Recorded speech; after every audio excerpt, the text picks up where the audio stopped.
सर्वांना नमस्कार। आपली शाळा एक शैक्षणिक चळवळ हे यूट्यूब चॅनल आज आपणासाठी एक अतिशय महत्त्वपूर्ण आणि नवीन असा व्हिडिओ घेऊन आलेला आहे। आपल्या सर्वांना संकलित परीक्षा यावर्षी कशी घ्यायची आहे, ती केव्हा घ्यायची आहे, त्यासाठीच्या ज्या प्रश्नपत्रिका आहेत त्या शासकीय स्तरावरून आपल्याला मिळणार आहेत का, याबाबत आपल्या मनामध्ये अनेक प्रश्न आहेत। त्या सर्व प्रश्नांची उत्तरं देणारं आज आपणाला एक पत्र मिळालेलं आहे।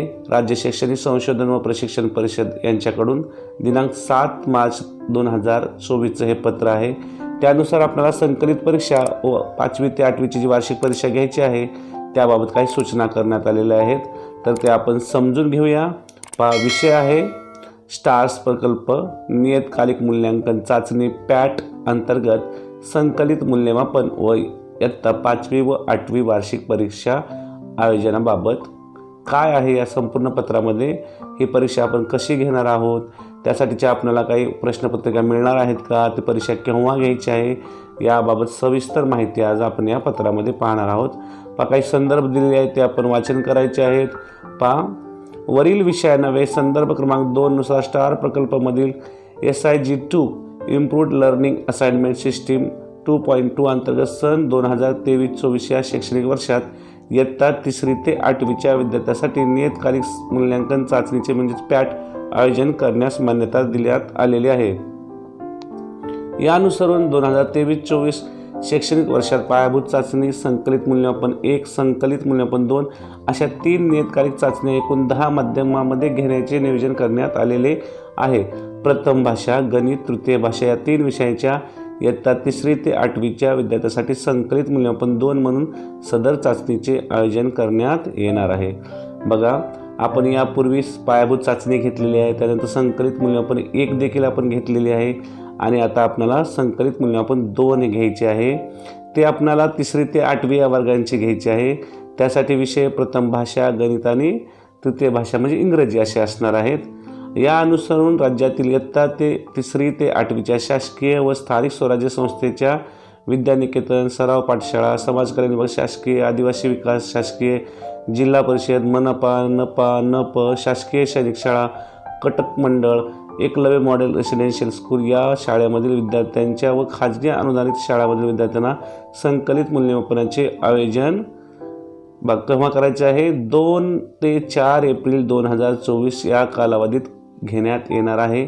यासाठी आवश्यक चाचण्या प्रश्नपत्रिकांचा पुरवठा राज्यस्तरावरून करण्यात येणार आहे।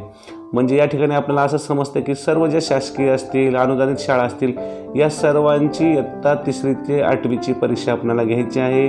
त्या परीक्षेचा टाइम टेबल देखील दिलेला आहे। 2 एप्रिल ते 4 एप्रिल या दरम्यान आपल्याला ही परीक्षा घ्यायची आहे आणि त्याच्या ज्या काही प्रश्नपत्रिका असणार आहेत त्या आपल्याला राज्यस्तरावरून पुरवण्यात येणार आहेत असं आपल्याला या ठिकाणी माहिती मिळत आहे। तथापि सदर नियतकालिक मूल्यांकन चाचणी अंतर्गत पायाभूत चाचणी आपण दिनांक 17/8/2023 ते 19/8/2023 कालावधीत घेण्यात आलेली आहे। सदर संकलित मूल्यमापन चाचणी सत्र 1 ही दिनांक 30-31 ऑक्टोबर व 1 डिसेंबर 2023 या कालावधीत घेण्यात आलेली आहे आणि संकलित मूल्यमापन 2चे खालीलप्रमाणे आयोजन करण्यात येणार आहे। आपण जी पायाभूत चाचणी 17 ते 19/8 या दरम्यान घेतली होती आपण ऑगस्टमध्ये, त्यानंतर पहा आणि आपण जी संकलित 1 ही जी परीक्षा 30, 31 आणि 1 डिसेंबर ऑक्टोबर आणि डिसेंबर महिन्यामध्ये जी घेतली होती त्याबाबतचं देखील या ठिकाणी आपल्याला टाइम टेबल दिलेलं दिसून येत आहे। त्यानंतर आता संकलित मूल्यमापन 2चे कसे आयोजन करायचे आहे त्याबाबत काही आपल्याला सूचना, त्याचा उद्देश आपण प्रथम समजून घेऊया। संकलित मूल्यमापनचा उद्देश काय पहा 2चा 1 विद्यार्थ्यांची अध्ययन निष्पत्ती संपादनूक पडताळणे, त्यानंतर राष्ट्रीय संपादनूक सर्वेक्षण म्हणजे नास मधील संपादनूकता वाढवण्याच्या दृष्टिकोनातून कार्यवाही करणे, 3 अज्ञानात मागे असणाऱ्या विद्यार्थ्यांना पुढे नेण्याच्या दृष्टिकोनातून कृती कार्यक्रम तयार करणे व अंमलबजावणीस दिशा प्राप्त होईल, आणि 4 विषयनिहाय अध्ययन निष्पत्तीमधील राज्याची सद्यस्थिती समजण्यास मदत होणार आहे। हे संकलित मूल्यमापन 2चे 4 उद्देश आपल्याला दिसून येत आहेत। आता संकलित 2 जी आपण परीक्षा घेणार आहोत संकलित मूल्यमापन त्याचं वेळापत्रक कसं असणार आहे त्यावर आपण एक नजर टाकूया। वेळापत्रक या ठिकाणी दिलेलं आहे। विषय आहे प्रथम भाषा सर्व माध्यम, इयत्ता 3री, 4थी, 5वी, 6वी, 7वी, 8वी या सर्वांची लेखी परीक्षा आपल्याला 2/4/2024 या दिनांका दिवशी म्हणजेच 2 एप्रिलला घ्यायची आहे। तिसरी आणि चौथीचा टाईम दिला बघा, 11 ते 12:30 30 गुणांची परीक्षा असणार आहे. 5वी ते 6वी 11 ते 12:30 40 गुणांची परीक्षा असणार आहे. आणि 7वी ते 8वी 11 ते 1च्या दरम्यान 50 गुणांची ही परीक्षा असणार आहे. परत एकदा समजून घ्या की आपल्याला सर्व प्रश्नपत्रिका राज्यस्तरावरून प्राप्त होणार आहेत. 2 एप्रिलला ही आपल्याला परीक्षा घ्यायची आहे. त्यानंतर दुसरा विषय आहे गणित सर्व माध्यम. तिसरी आणि चौथीची लेखी परीक्षा 3/4/2023 म्हणजे 3 एप्रिलला घ्यायची आहे. वेळ आहे 11 ते 12:30 गुण 30. 5वी ते 6वीची लेखी परीक्षा 11 ते 12:30 गुण आहे 40. आणि 7वी ते 8वी लेखी परीक्षा 11 ते 1 हा वेळ असणार आहे 50 गुणांसाठी. याच्या देखील आपल्याला प्रश्नपत्रिका वरिष्ठ स्तरावरून राज्यस्तरावरून प्राप्त होणार आहेत. त्यानंतर तृतीय भाषा सर्व माध्यम इंग्रजी म्हणजे 3री 4थीचं ज्या वर्गाची परीक्षा आपल्याला 4/4/2024 म्हणजे 4 एप्रिलला घ्यायची आहे. 11 ते 12:30 30 गुणासाठी. त्यानंतर 5वी ते 6वी लेखी परीक्षा 11 ते 12:30 वेळ असणार आहे 40 गुणासाठी. आणि 7वी ते 8वी 50 गुणांची परीक्षा आपल्याला 4 तारखेला 11 ते 1 या वेळामध्ये घ्यायची आहे. हे सर्व संकलित मूल्यमापन 2चे वेळापत्रक आपल्यासमोर मी ठेवत आहे. आपण ते समजून घ्यायचं आहे. त्यानंतर काही टीप दिल्यात पहा. टीप आता आपण समजून घेऊया काय आहे ते. टीप: प्रथम भाषा, गणित, तृतीय भाषा सर्व माध्यम या विषयांची तोंडी परीक्षा ही त्या दिवशी लेखी परीक्षेनंतर वैयक्तिक घेण्यात यावी. म्हणजे आपल्याला जी तोंडी परीक्षा घ्यायची आहे ती देखील आपल्याला त्या दिवशीच घ्यायची आहे परीक्षा झाली लेखी परीक्षा झाल्याच्या नंतर. तसेच जर विद्यार्थी संख्या जास्त असेल तर दुसऱ्या दिवशी आपल्याला उपलब्ध वेळेनुसार, परंतु दिनांक 6/4/2024 अखेर उपरोक्त विषयाची तोंडी चाचणी घेऊन निकाल अंतिम करावा. म्हणजे जर विद्यार्थी संख्या खूप असेल तर आपण दुसऱ्या दिवशी देखील तोंडी परीक्षा घेऊ शकतो. पण दिनांक 6/4/2024च्या अगोदर आपल्याला ह्या तोंडी परीक्षा पूर्ण करायच्या आहेत. टीप 2: प्रथम भाषा गणित सर्व माध्यम व तृतीय भाषा इंग्रजी माध्यम वगळता सर्व माध्यम या विषयाच्या तोंडी परीक्षा ही त्या दिवशी लेखी परीक्षेनंतर वैयक्तिक स्वरूपात घेण्यात यावी. तसेच विद्यार्थी संख्या जास्त असेल तर ते दुसऱ्या दिवशी वेळेनुसार घेण्यात यावी. त्यानंतर टीप 3 पाहूया आपण काय आहे ते पहा. प्रत्येक विद्यार्थ्याने इयत्ताने हे अपेक्षित अध्ययन संपादन प्राप्त केले आहे किंवा नाही याची पडताळणी घेऊन अध्यापन प्रक्रिया सुलभ होण्यास या चाचणीमुळे शिक्षकांना मदत होणार आहे. त्यानंतर 4 सदर चाचण्या इयत्ता 10वी व 12वीच्या बोर्ड परीक्षेप्रमाणे नाहीत, त्यामुळे विद्यार्थ्यांनी याचा अतिरिक्त ताण येऊ नये याची दक्षता घ्यायची आहे. चाचण्यांचा मुख्य उद्देश विद्यार्थ्याची अध्ययन निष्पत्ती किती प्रमाणात प्राप्त केले आहेत हे शिक्षकांना लक्षात येऊन गरजेनुसार कृती कार्यक्रमाची आखणी करणे हा गरजेचा आहे. आपण जेव्हा ही परीक्षा घेणार आहोत 10वी 12वी प्रमाणे आपल्याला विद्यार्थ्यावर अतिरिक्त ताण नाही आला पाहिजे याची काळजी घेणार आहोत आपण सर्वजण. त्यानंतर चाचणीच्या अंमलबजावणीबाबत काही सूचना दिलेल्या आहेत या ठिकाणी. सदर वेळापत्रक हे संबंधित शाळाच्या निदर्शनास याची दक्षता घ्यावी. 2 चाचणीचे माध्यम व विषय. सदर चाचणी एकूण 10 माध्यमात घेण्यात येणार. त्यामध्ये मराठी, इंग्रजी, उर्दू, हिंदी, तामिळ, तेलुगू, कन्नड, गुजराती, बंगाली, सिंधी. इयत्ता 3री ते 8वीच्या विद्यार्थ्यासाठी प्रथम भाषा, गणित आणि तृतीय भाषा म्हणजे इंग्रजी या 3 विषयाच्या चाचणीचे आयोजन करण्यात येणार आहे. सर्वप्रथम आपण हे समजून घ्यायचे की 10 माध्यमामध्ये परीक्षा घेणार आहे. मराठी, इंग्रजी, उर्दू आणि 3 विषयाची भाषा, गणित आणि इंग्रजी. आता चाचणीचा अभ्यासक्रम काय असणार आहे? द्वितीय सत्रातील अध्ययन निष्पत्तीवर आधारित असणार आहे. चाचणीचे स्वरूप कसे आहे? सातत्यपूर्ण सर्वकष मूल्यमापन कार्यपद्धतीमधील तरतुदीनुसार सदर चाचण्यांची इयत्ताने गुणविभागणी असेल. त्यामध्ये लेखी, तोंडी आणि प्रात्यक्षिक प्रश्नांचा समावेश असणार आहे. चाचणी निर्मिती. सदर चाचणीकरता प्रथम भाषा, गणित, तृतीय भाषा इंग्रजी या विषयांच्या चाचण्यांची निर्मिती राज्यस्तरावर राज्य शैक्षणिक संशोधन व प्रशिक्षण परिषद महाराष्ट्र पुणे यांच्यामार्फत करण्यात येईल. चाचणी कोणासाठी असणार आहे? संकलित मूल्यमापन हे 2 साठी छापील परीक्षा, साहित्याचा पुरवठा, चाचणी प्रश्नपत्रिका, उत्तरसूची तसेच शिक्षक सूचना शासकीय स्थानिक स्वराज्य संस्थेच्या शाळांसोबतच खाजगी अनुदानित शाळांनाही करण्यात येईल. ही सर्व परीक्षा शासकीय शाळांबरोबर ज्या खाजगी अनुदानित शाळा आहेत त्यांना देखील प्रश्नपत्रिका, इतर उत्तरसूची सर्व पुरवण्यात येणार आहे. चाचणी कालावधीत सर्व विद्यार्थी शाळेत उपस्थित राहतात याची दक्षता घ्यायची आहे. एखादा विद्यार्थी गैरहजर असल्यास तो शाळेत हजर झालेल्या दिवशी त्याची आपण चाचणी घ्यायची आहे. 8 शाळा स्तरावर प्रश्नपत्रिका वेळापत्रकाप्रमाणे 8 शाळा स्तर दिलेल्या त्यानुसारच आपल्याला त्या परीक्षा घ्यायच्या आहेत. त्यानंतर 9 शिक्षकांनी चाचणीच्या धर्तीवर नमुना प्रश्न निर्मिती करून विद्यार्थ्यांचा सराव घ्यावा व मार्गदर्शन करावे. आपल्याला विद्यार्थ्यांचा जास्तीत जास्त सराव करण्यासाठी आपण अशा प्रश्नांची निर्मिती करून विद्यार्थ्यांचा सराव घेऊ शकतो. 10. दिव्यांग विद्यार्थ्याच्या बाबतीत सदर चाचणी घेण्याबाबतचा निर्णय संबंधित विद्यार्थ्याच्या दिव्यांग प्रकारानुसार शाळा मुख्याध्यापक व शिक्षक यांनी घ्यावा. आवश्यकतेनुसार तज्ज्ञ विषय शिक्षक यांची मदत घ्यायची आहे. 11. प्रस्तुत चाचणी कशी घ्यावी याबाबत शिक्षकांना सर्वसाधारण सूचना इयत्ता निहाय व विषयनिहाय शिक्षक सूचना पत्र देण्यात आलेले आहेत. शिक्षकांनी सदर सूचनाचे काळजीपूर्वक वाचन करून कार्यवाही करावी. तसेच या शिक्षक सूचनासोबत उत्तरसूची आहे त्यानुसार चाचणी तपासून गुण नोंद करावी. ही संपूर्ण संकलित चाचणी 2 आपल्याला कशा प्रकारे घ्यायची आहे त्याबाबतच्या सोबत सूचना दिलेल्या आहेत. तसेच उत्तरसूची देखील शिक्षकांना मिळणार आहे. 12. चाचणीचे गुण नोंद प्रश्नपत्रिकेच्या पहिल्या पानावर दिलेल्या अध्ययन निष्पत्तीनिहाय रकान्यात आपल्याला करायचे आहेत, जे की आपण यापूर्वी देखील केलेले आहेत. 13. मूल्यमापन चाचणीमधील गुणांच्या आधारे शिक्षकांनी विद्यार्थ्यांनिहाय कृती कार्यक्रम तयार करून अंमलबजावणी करावी, जेणेकरून संकलित मूल्यमापन चाचणी 1 व 2 मध्ये अध्ययन निष्पत्तीनिहाय संपादन वाढण्यास मदत होईल. 14. प्रथम भाषा गणित, तृतीय भाषा इंग्रजी या विषयाचे संकलित मूल्यमापन 2 चाचणी साहित्य शासकीय स्थानिक स्वराज्य संस्थांना, शाळांना व खाजगी अनुदानित शाळांना छापील स्वरूपात पुरवठा करण्यात येणार असल्यामुळे सदर विषयासाठी वेगळ्या चाचणीचे आयोजन करायचे नाही. 15.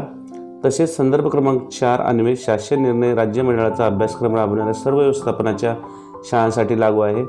शासकीय व स्थानिक स्वराज्य संस्था, खाजगी अनुदानित शाळा तसेच इतर व्यवस्थापनाच्या शाळांनी राज्यस्तरावर परिषदेच्या संकेतस्थळावर उपलब्ध करून देण्यात येणाऱ्या नमुना सराव प्रश्नपत्रिकेचा वापर करून समांतर प्रश्नपत्रिका तयार करून इयत्ता 5वी ते 8वी साठी वार्षिक परीक्षा घ्याव्यात. 16. शासकीय व स्थानिक स्वराज्य संस्था, खाजगी अनुदानित शाळांना इयत्ता 3री ते 8वी प्रथम भाषा गणित आणि तृतीय भाषा या विषयाच्या संकलित मूल्यमापन चाचणी 2 पुन्हा नव्याने घेऊ नयेत.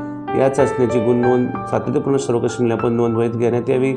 तसेच इतर विषयांच्या चाचण्या शिक्षकांनी आपल्या स्तरावर राज्यस्तरावर चाचणीच्या धर्तीवर तयार करून संकलित मूल्यमापन 2चे मूल्यमापन करावे. इयत्ता 5वी 8वी वगळता उपरोक्त इयत्ता 3री ते 8वीच्या वर्गासाठी चाचणीत मिळालेले गुण हे संकलित मूल्यमापन चाचणीचे गुण समजण्यात यावे. आता प्रश्नपत्रिका व परीक्षा साहित्य वाहतूक वितरणबाबत काही सूचना दिलेल्या आहेत. जिल्हा स्तरावर चाचणी आयोजनाबाबत आवश्यक ती कार्यवाही करण्याची सर्वोच्च जबाबदारी शिक्षणाधिकारी प्राथमिक जिल्हा परिषद यांची असेल. विद्यार्थी संख्येनुसार प्रश्नपत्रिका शाळेस 1 याप्रमाणे शिक्षक सूचनापत्र विषय न्याय उत्तरसूची याप्रमाणे तालुका स्तरावर पुरवठा करण्यात येणार आहे.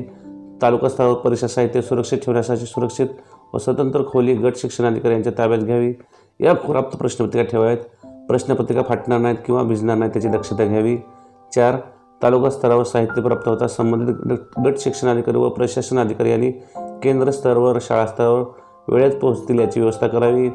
5. 3री ते 8वीच्या विद्यार्थी संख्येनुसार पुरवठा झाला असल्याची खातरजमा तालुका समन्वयकांनी करून घ्यावी. 6. केंद्र स्तरावर शाळेच्या पटसंख्येप्रमाणे प्रश्नपत्रिका, शिक्षक सूचनापत्र, उत्तरसूचीचे वितरण करावे. त्यासाठी तालुका समन्वयकांनी सदर प्रश्नपत्रिका समक्ष मोजूनच आवश्यक तेवढ्या मुख्याध्यापकाच्या ताब्यात घ्यायचे आहे. त्यासाठी हलगर्जीपणा होणार नाही याची काळजी घ्यायची आहे. 7. कोणत्याही परिस्थितीत प्रश्नपत्रिका व इतर साहित्याची झेरॉक्स काढण्यात येऊ नये अथवा झेरॉक्ससाठी तालुका समन्वयाने कोणत्याही प्रश्नपत्रिका अथवा इतर साहित्य बाहेर जाणार नाही याची दक्षता घ्यायची आहे. 8. तालुका अंतर्गत कमी जादा संख्या तपासून शाळाने परीक्षा साहित्याचे समायोजन करण्यात येईल. अशा प्रकारच्या सूचना आहेत. 9. शिक्षणाधिकारी प्राथमिक यांच्याकडून प्राप्त प्रश्नपत्रिका मागणीनुसार जिल्हा अंतर्गत कमी जादा समायोजनासाठी जिल्हा स्तरावर 5% अतिरिक्त परीक्षा साहित्याचा पुरवठा राज्यस्तरावरून करण्यात येणार आहे. सदर साहित्य शिक्षणाधिकारी प्राथमिक यांनी ताब्यात असेल व जिल्ह्यातील सर्व शाळांना पुरेसे परीक्षा साहित्याची पोच झाले असल्याची खात्री चाचणीपूर्वी करणे आवश्यक असेल. 10. प्रश्नपत्रिकांचा मोबाईलमधून फोटो काढणे, समाज माध्यमाद्वारे इतरांना पाठविणे अशा प्रकार होणार नाही त्याची दक्षता घ्यावी. 10. तालुका स्तरावर प्रश्नपत्रिका ताब्यात घेणे, सुरक्षित ठिकाणी ठेवणे, त्यांचे शाळांना वाटप करणे तसेच चाचणीचे कामकाज सुरळीतपणे होण्याची सर्वस्वी जबाबदार तालुका समन्वय गट शिक्षणाधिकारी प्रशासन अधिकारी यांची राहील. आणि 12. शिक्षक सूचना व उत्तरसूची ह्या फक्त शिक्षकासाठी आहेत. हे विद्यार्थ्यांना देऊ नये.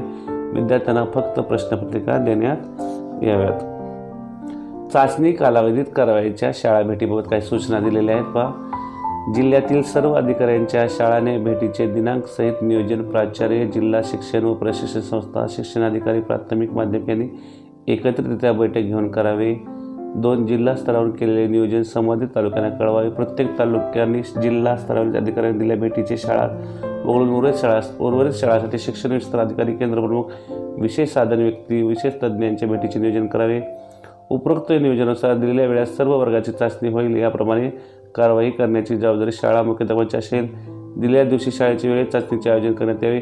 तथापि स्थानिक परिस्थिती लक्षात घेऊन अपरिहार्य कारणास्तव चाचणी वेळापत्रकात अंशतः बदल करणे आवश्यक असल्यास संबंधित शिक्षणाधिकारी यांनी तो निर्णय घ्यायचा आहे. तसेच त्या कार्यालयास अवगत करावे. तसेच उपरोक्त चाचणीचे आयोजन राज्यस्तरावरून करण्यात येणार असल्याने जिल्हा स्तरावरून इतर कोणत्याही चाचणीचे आयोजन करण्यात येऊ नये, जेणेकरून चाचण्याचा अतिरिक्त भार विद्यार्थ्यावर पडणार नाही याची दक्षता घ्यायची आहे. त्यानंतर सर्वात महत्त्वाचं आहे प्राप्त गुणांची नोंद चॅटबॉटच्या माध्यमातून करणे. चाचणी तपासून झाल्यानंतर शिक्षकांनी प्रश्ननिहाय प्राप्त गुणांची नोंद प्रश्नपत्रिकेवर करून ठेवावी. सदर गुणांची ऑनलाईन नोंद करण्याची सुविधा विद्या समीक्षा केंद्र VSK मार्फत उपलब्ध केलेल्या स्विफ्ट चॅट या चॅटबॉट या तात्काळ करण्यात यावी. जी की आपण संकलित 1ची केली होती त्याप्रमाणेच आपल्याला देखील ऑनलाईन आपल्याला या चाचणीचे मार्क नोंदवायचे आहेत. शासकीय शाळा व स्थानिक स्वराज्य संस्था, खाजगी व्यतिरिक्त अन्य शाळांना सदर चाचणी प्रश्नपत्रिका वापरायची असल्यास दिलेल्या वेळापत्रकानुसार चाचणी कालावधी पूर्ण झाल्यानंतर प्रश्नपत्रिका राज्य शैक्षणिक संस्था व प्रशिक्षण परिषद www.maa.ac.in या संकेतस्थळावर उपलब्ध करून देण्यात येईल. तसेच संकलित मूल्यमापन 2 करिता जिल्हा समन्वयक 1 म्हणून शिक्षणाधिकारी प्राथमिक यांची नियुक्ती करण्यात यावी. सदर चाचणीचे साहित्य राज्य ते तालुका स्तरावर वाहतूक करण्यात येणार आहे. त्याकरता खालील दिलेल्या लिंकवर शिक्षणाधिकाऱ्यांनी जिल्हा समन्वयक 1, 2, तालुका समन्वयक 1 प्रति तालुका तसेच साहित्य उतरून घेण्याच्या ठिकाणी याची माहिती दिनांक 11/3/2024 पर्यंत तात्काळ भरावी. विलंब होणार नाही याची दक्षता घ्यावी. अशा प्रकारचं हे आपल्याला आज पत्र प्राप्त झालेलं आहे. यामध्ये आपल्याला संपूर्ण संकलित मूल्यमापन 2 चाचणी कशी घ्यायची आहे, त्याचं वेळापत्रक काय आहे, ती कोणकोणत्या वर्गासाठी घ्यायची आहे, त्यानंतर ते घेतलेल्या चाचणीचे गुणदान कसं करायचं आहे त्याबाबत संपूर्ण सूचना आपल्याला या ठिकाणी या पत्रामध्ये दिलेल्या आहेत. मला आशा आहे आपल्याला संकलित मूल्यमापन 2 परीक्षा कशी घ्यायची आहे याबाबतच्या आपल्या सर्व शंकाचं निरसन या ठिकाणी झालेलं आहे. पुन्हा एकदा भेटूया एका नवीन व्हिडिओसह. तोपर्यंत सर्वांना मनपूर्वक धन्यवाद.